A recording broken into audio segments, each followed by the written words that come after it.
Hello, I'm Rabbi Debra Kassoff, and I will be giving a short Drasha on Parshat Miketz, and on the topic of whether it is possible to prepare for miracles. Is it possible to prepare for miracles? Is it possible that preparation, or at least a sort of alert watchfulness, is a prerequisite for those of us who would look for miracles? Parshat Miketz, the festival of Hanukkah during which it falls, even the coming this week of the solstice, might have us think so.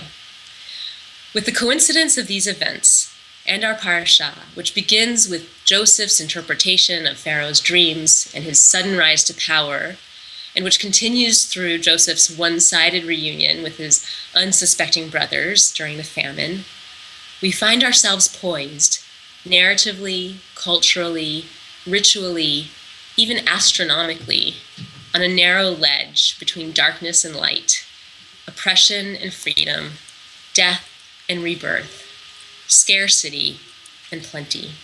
Again and again, we've moved from one of these extremes to the other. The wheel of fortune shifts, catastrophe, followed by miracles. Already the days are getting longer, or shorter, for our friends in the Southern Hemisphere. We find this theme of cyclical change reflected not only in the story of Hanukkah and the changes of this season, but also in the symbolism of Pharaoh's dreams and of Joseph's dizzying ascent from dungeon to throne. What can we learn from these cycles, always repeating, yet ever changing? In the hurry of our everyday lives, we often lose sight of the big picture, of the constant ebb and flow of time and energy. In good times, we forget to prepare for the rocky times ahead. In difficult times, we despair that we will ever feel ease and happiness again. Rashi alludes to this blind spot in his comment on Pharaoh's dream. He says, "And the poor, gaunt cows ate the 7 beautiful, healthy cows, without growing any fatter themselves," Rashi points out. "And this is a sign," he writes, "that all the joy of the abundance would be forgotten in the days of the famine." I hear in his comment a suggestion that the forgetting may be as bad as the hunger. Lack of food is not the only thing that can beat us down. Absence of hope does that too. Joseph, who seems to have matured a great deal in the course of his harsh Egyptian sojourn, enters Pharaoh's court, humble. God will see to Pharaoh's welfare, not I, he says, yet hopeful. He recognizes the dream's dire message that 7 years of famine will follow 7 years of plenty, and then he makes a recommendation. No need to sit passively and wait for the famine to come. One can prepare. Store up the surplus of the fat years against the want of the skinny years.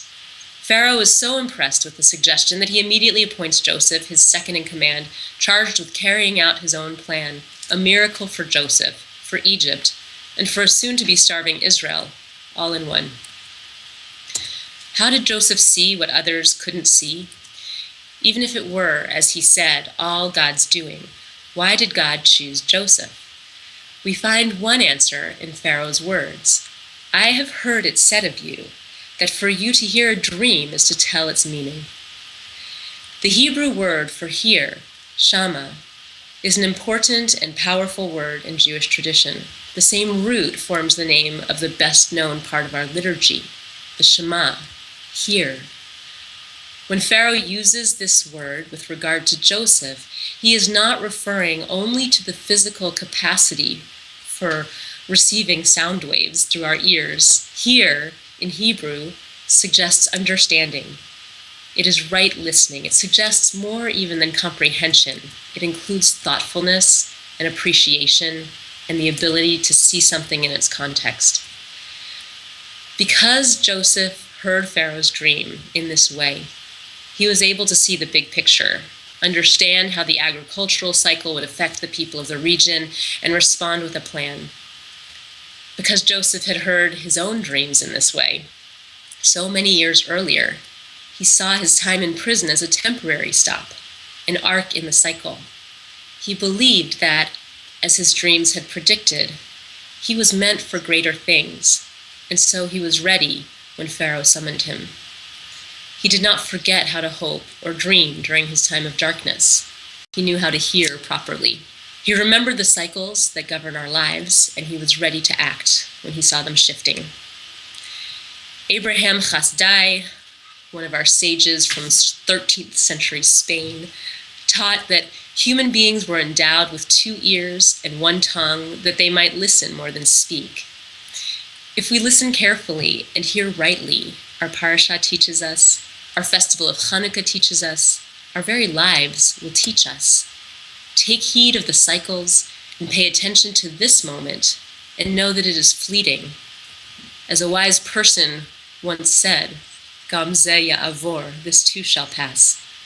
Blessing may be fleeting, but it hides even amidst darkness. Miracles are all around us, and too often we miss them.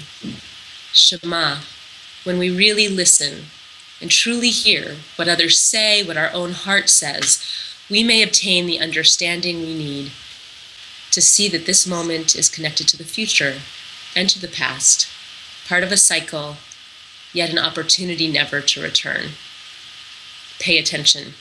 This moment, joyous, dismal, indifferent, is a part of life, and it is unique, and it is precious.